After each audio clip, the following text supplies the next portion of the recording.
Welcome to Samba Samba. Enjoy the video. In this video, I will explain how to set up an email list on Mailchimp.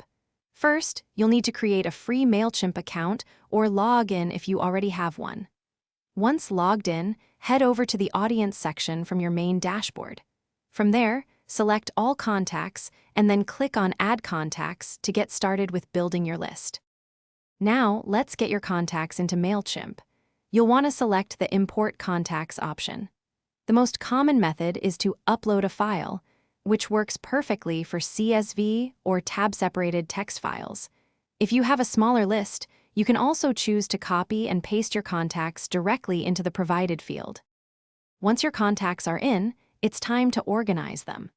You can tag contacts to segment your audience effectively, making it easier to send targeted campaigns.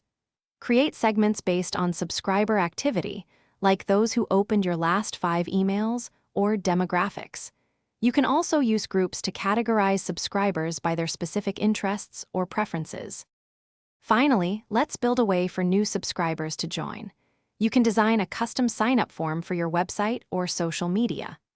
Mailchimp offers various types, including embedded forms, pop-up forms, or even dedicated landing page forms. Customize the fields to collect exactly the information you need from your new subscribers, like their first name and email address. Thanks for watching. Consider subscribing if we helped you.